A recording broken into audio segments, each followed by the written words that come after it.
Vetëm një ditë përpara se të nisnin sulmet e befasishme izraelite ndaj Iranit, mujahedinët e strehuar në Manz shpërndan një video paralajmëruese krijuar përmes inteligjencës artificiale në gjuhën shqipe, ku denoncoi ngritja e një rrjeti të fshehtë për prodhimin e bombës bërthamore nga regjimi ajatollave në një operacion të quajtur Plani Kafir. Në këtë material, i cili u shpërnda atë njëjtë në mbrëmje, thuhet se impjantet bërthamore iraniane ndodheshin në një shkret të tir në periferi të Teheranit, po ato lokatione që 24 orë më pas u goditën nga Mossadi përmes një sulmi të koordinuar me dron. Një prej burimeve që mujahedinët citua në videon e tyre ishte një konferencë në Washington, ku një prej drejtuesve të lëvizjes paraqiti harta të detajuara të impjanteve sekrete të Iranit. Ky informacion që më pas u verifikua nga sulmet reale tregon se mujahedinët kanë akses në rrjetet e brendshme antiregjim në Teheran.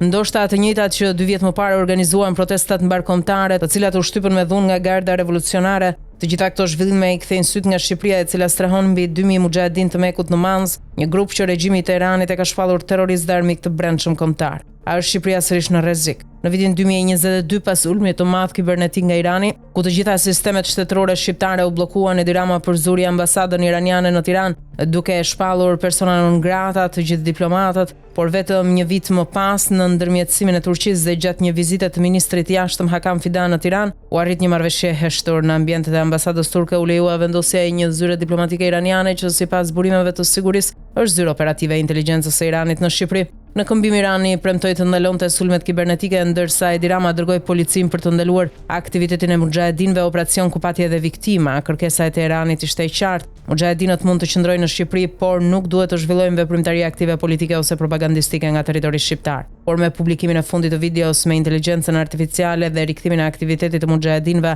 në mënyrë të drejtë për drejtë në çështjen bërthamore iraniane, duket se paktet janë thyer. Këtë e konfirmojnë edhe reagimet zyrtare. Teherani ka paralajmëruar publikisht kundër vendeve që strehojnë dhe lejojnë veprime të grupeve subversive, ndërsa Erdogan ka rikujtuar se vijat e kuqe janë kaluar. A mund ta godasë Irani Shqipërinë? Ushtarakisht është e pamundur që Irani të sulmojë me raketa një vend të NATO si Shqipëria, por më tepër që kjo do i jepte SBA-ve një pretekst të drejtë për drejtë për kundërgoditje. Por veprimi i drejtë për drejtë nuk është e vetmja rrugë. Irani ka vite që ka ndërtuar rrjete informale, jo vetëm të propagandës dhe dezinformimit në Ballkan, por edhe të veprimit në terren, përmes sabotazhit, spionazhit, presioneve indirekte, destabilizimit brendshëm dhe infiltrimeve në struktura mediatike, komunitete fetare dhe madje edhe ekonomike. Aktualisht përmes zyrës së tij të vendosur në ambasadën turke dhe përmes kanaleve jo zyrtare të financimit, Irani është në gjendje të rigjenerojë rrjetin e tij në Shqipëri për të shfrytzuar momentin e tensionit maksimal dhe për të dërguar sinjale të qarta në formën e destabilizimit të heshtur apo edhe përmes goditjeve selektive. Përfundimi. Shqipëria është bërë padashur pjesë e një lufte asimetrike midis Mossadit dhe shërbimeve iraniane,